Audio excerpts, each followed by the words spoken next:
Welcome to Rocksolid Productions, where in this episode we are going to review the wireless Brawler 64 available from Retro Fighters. Stay tuned.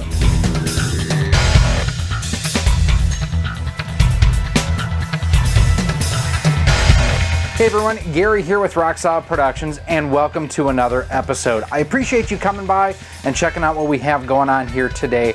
And if you'd like to see other content that we have similar to this, like our unboxing of the Retro Fighters Wireless Brawler 64, I will have a link for you right up there. Now, the N64 is a very polarizing system, and a lot of the reason why is because of the included Trident style controller.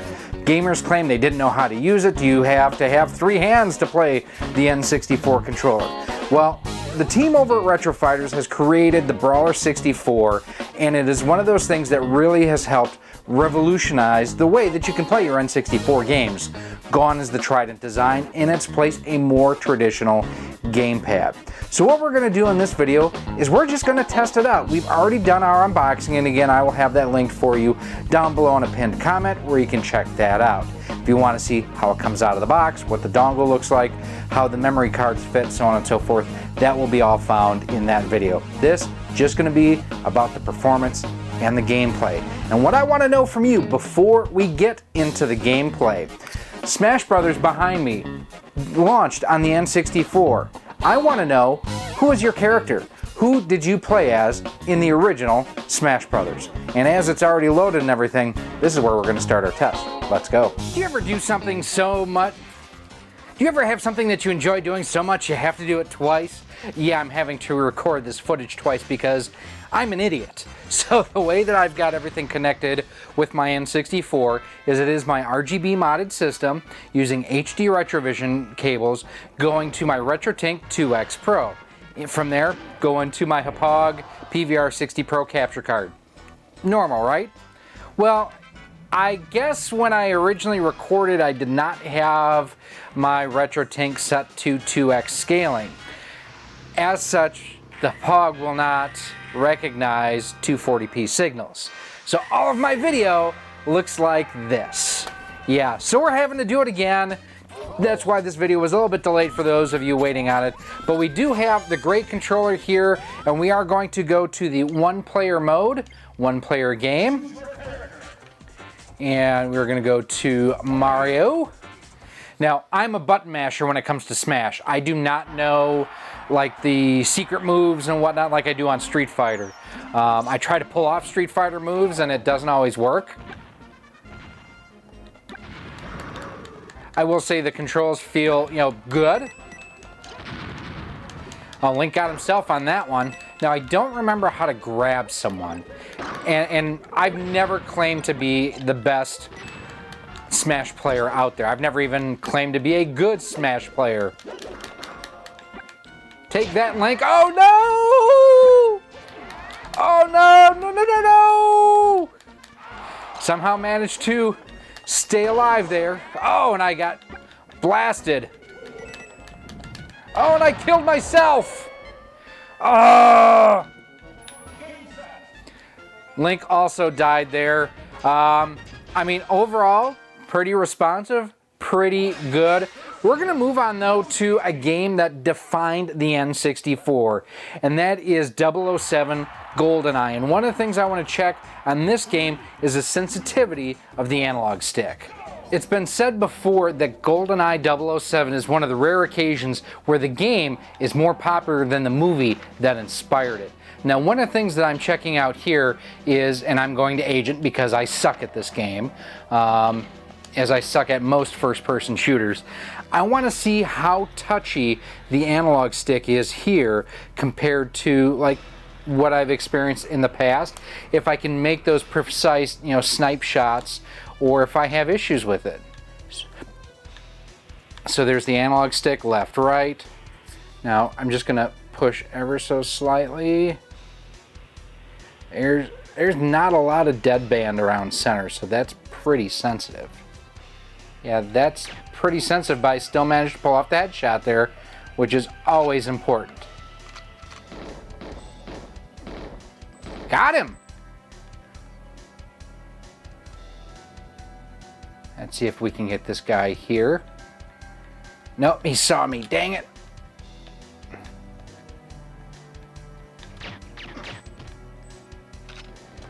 But we did manage to pick up some ammo.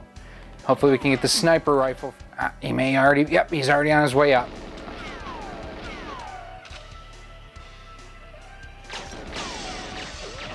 And I forgot, it is possible if you use the up button here, the up C stick, you can actually zoom in once you are sighted in, essentially.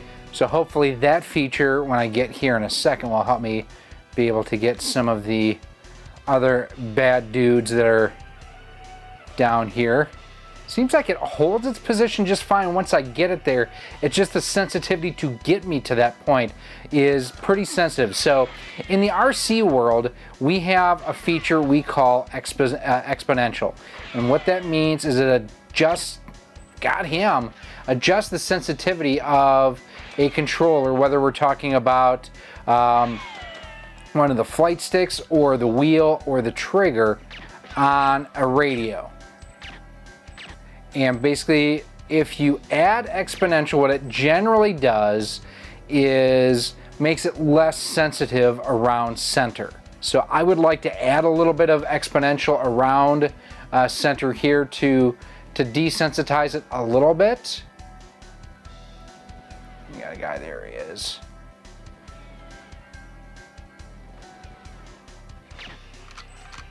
Got him. The C buttons work well for strafing there. So from here, we're gonna move on and try to have perhaps the greatest night in the history of this sport. And we're gonna move on to WCW NWO Revenge. Let me tell you something, brother.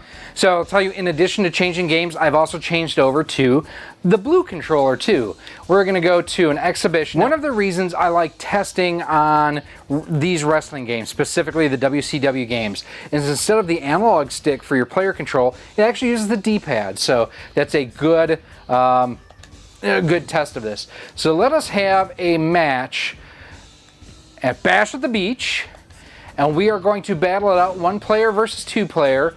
We are going to have the excellence of execution, Bret Hart, go up against the Icon, Sting, in a Scorpion Deathlock versus Sharpshooter match. Hart, oh, with the reversal from Sting! But the dropkick, Hart outside the ropes. Now, while the D-pad actually is used for character control in this game, what the analog stick actually does is that's your taunts. Plus, you build up momentum that way to pull off your special moves. Oh, with the Ghetto Blaster, or Insiguri if you prefer. Bash at the Beach, where the NWO was formed. Now, the guys over at Wrestling Bios, if you've never checked out his YouTube channel, definitely should, has got a great video on the series of matches between Sting and the Hitman in WCW. They didn't wrestle as much as they could have, and quite honestly, it would have been, an interesting matchup if they would have done something where it was the Sharpshooter versus the Scorpion Deathlock, but they never really took advantage of it. They wrestled, I think, 4 times on pay-per-view. I can't pull off the Sharpshooter, there we go! But he's gonna be in the ropes. Oh, rope break is off! Russian leg sweep by the Hitman, one of his signature moves.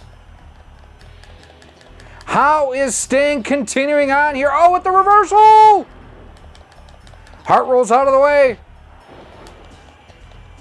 Oh no, into the ring post he goes! Sting is busted open. He is already wearing the Crimson Mask. But yeah, we have busted the Stinger open. There goes Hart, throws him down again, and he locks in the Sharpshooter! How much more can the Stinger take? This is the greatest night in the history of our great sport! Hart looks to end it mercifully here. 1, 2, 3! Okay, that's what you get from me for my Tony Schiavone. So now what we're going to do is we're going to change things up a little bit. And one of the coolest features on this controller is the integrated turbo button. How about Starfox? So again, sticking with the blue controller here, to turn the turbo on and off, what you do is you hold down the turbo button and you press the coordinating button that you want the turbo active for. To turn it off, you hold down the clear button and then you go ahead and hit the button you want to clear the turbo on. So I'm 99% sure that A is our fire button, so we're going to hold down turbo. A. Now the one thing on Starfox that having the turbo on does is it disables the functionality to do that charge shot. So at one point we will definitely be turning this off. One of my favorite things about Starfox 64 was, oh, first of all, yeah buddy, with the turbo shot there, is the way that the wingtips of the R-Wing cause the water to kind of, you know, rise up beneath it. Just like right there, the way that looks. I'm going to clear out the turbo so that way I can do the charge shot just like that. And again, got to give huge props and thanks to Voltar, the man himself, with his RGB boards that he does, that makes it possible for the N64 to look this good without having to do an HDMI mod. Although, I will admit, I will be doing an HDMI mod on this system in the near future. Yeah, I mean, everything's feeling, you know, pretty precise here. Just about flew into a building there, though. Tried to, a little bit cocky. I'll take this one. Get the one behind me. Something's wrong with the G diffuser. I guess I should be thankful. Yes, Falco, you should. Don't be a jackass. This is one of those games, I know that, you know, some people may not like the original as much on the Super NES. I think that this version of Starfox has actually aged better than most. Now, I do not hate the original Starfox on the Super NES. I think it's one of the best games ever on the system. Actually, I think it's just one of the best games ever.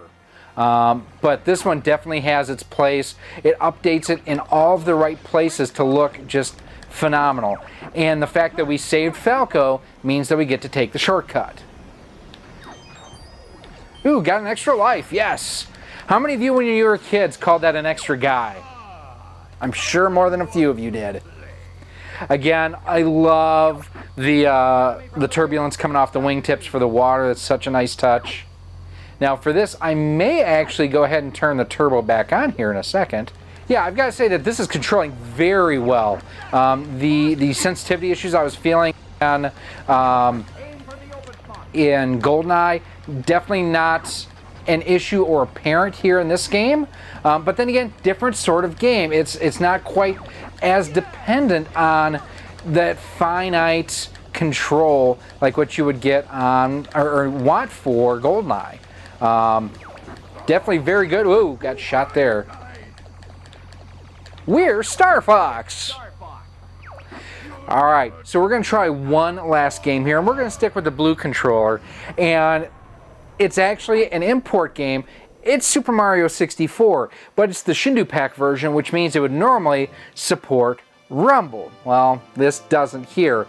Although, if you've seen our recent YouTube short, you've seen what happens if you plug a Rumble pack into the memory card slot. So let's go ahead and check out Super Mario 64, the Shindou pack version. Now, I do have my N64 region modded. It was super simple to do. If you want to see how to do that, I'll have a link for you guys right up there where you can check that out, or up there.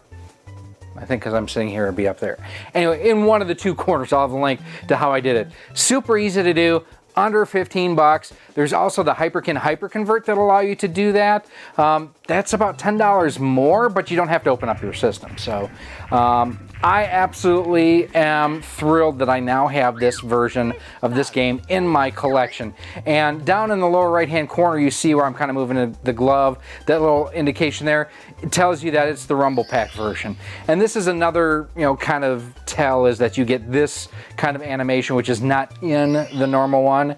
Now what I'm going to do is I'm actually going to go ahead and just go to the castle, and we'll we'll go to one of the regular levels. But again, I just want to check the sensitivity of the analog stick here, and we're going to see how we need to push it before Mario finally moves. So we'll bring that a little bit closer into the camera there. So about a millimeter or two of deflection from center. For my taste, a little bit overly sensitive. Since it has a USB-C port on here, what would be really nice, Retro Fighters, is if you offered a program that would allow people to go ahead and adjust, like I say, it's called exponential rate, or the deadband around center. I would like, maybe twice the deadband that's what's in here right now. This isn't bad, but it is a touch on the sensitive side. And something I really noticed when I was playing Rogue Squadron. Now for this, we're going to go, like I say, to the very first level here, just because it's something most of us should be familiar with. When I am crossing and climbing the mountain, there are areas in here where I notice it as well. So we're going to go again just to the very first level. Now there are a few other differences beyond just the Rumble Pack capability between this version of Mario 64 and the standard edition. The backwards long jump has been removed, and there have been some other things that have been taken out that I know some of the speedrunners do not like using this version of the game.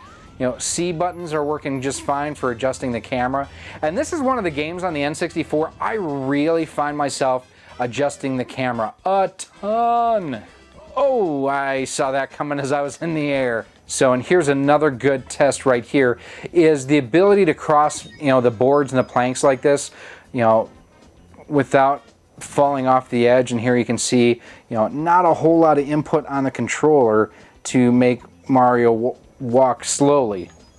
Now, this is the type of video and review that we do on a regular basis, and like I mentioned at the top of this video, if you like what you see here, if you like the review, the format, the style, let me know, and as always, leave us a rating too. If you like it, let us know. So you got it behind King Babam there, or Pa Grape, for those of you who have seen our recent video where I mentioned that he kind of reminds me of Pa Grape from the VeggieTales. All right, we've got 2 down, 1 to go. So long, King Bowser.